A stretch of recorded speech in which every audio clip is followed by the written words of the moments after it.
Hello guys, welcome to the DRS channel. So today we are going to be looking at this volatility trading strategy. Okay, so this strategy is very simple and is a unique strategy which you can use.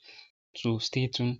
Keep this in mind that this strategy offer you profitability, but just have to stick around and make sure you watch this video to the end so you won't miss any explanation about the strategy. And if you are new to this channel, please don't forget to subscribe, like, and turn on post notification. Anytime we post new strategy, you guys will be aware. Okay, so let's quickly jump into the settings for the strategy, then we dive into how the strategy works. Okay, so to add the settings up, you just have to click on this icon you are seeing at the top.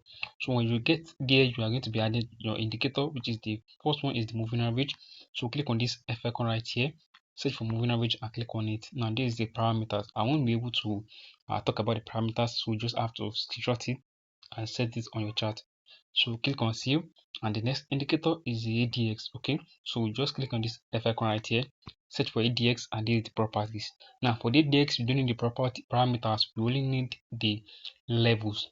So this is the levels right here. So go back, click on save, and you have your ADX. Now to the next moving average, we click on this F icon right here. Now for the moving average, so the period has to be 10, exponential, close, and using style of your choice. Then click on save. Now for the next moving average, the parameters is 12, simple, close, and using color of your choice. Then click on save. And for the last moving average, it's going to be 15. Exponential, close, using style of your choice, and click on save.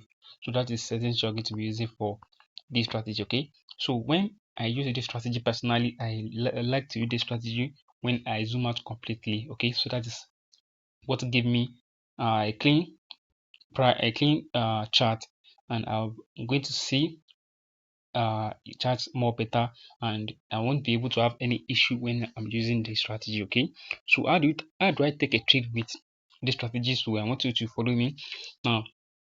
Before I consider taking any trade with this strategy, I make sure I look out for two things. The first thing is the indicator window one. What are the things that I'm looking out for? I'm just looking out for where the all the moving average is at the same spot. Okay, they has to be at the 90 levels of the ADX. Okay, so that is very important. Now when they are at the 90 levels of the ADX, then I'm looking for it to come back inside. Now you have to move outside the ADX, which you can see right here. After you move outside the ADX, then I now want to see it move back inside the ADS lines. Okay, when you move inside of it, then I'm looking to now take a look at what is happening on my main chart. Now I want to see where the price gave me something we call change in characters. Okay, price has to change in this direction. Okay, it has to change from buy to sell, and what give me the confirmation for that is the moving average. I have to see where the price move below the moving average, which happens right at this spot. Okay, so this is where the price move below the moving average. After I move below the moving average, then I'm now waiting for it to give me an entries. Okay, sometimes I wait for the price to come back and touch the moving average once again, which happens right here, or I can just enter my trade immediately the price move below the moving average. So that is how I take a trade with this strategy for a buy. For a sell, sorry, okay, you have to do the same thing as well. Now for a buy trades, now I'm looking to trade the same thing.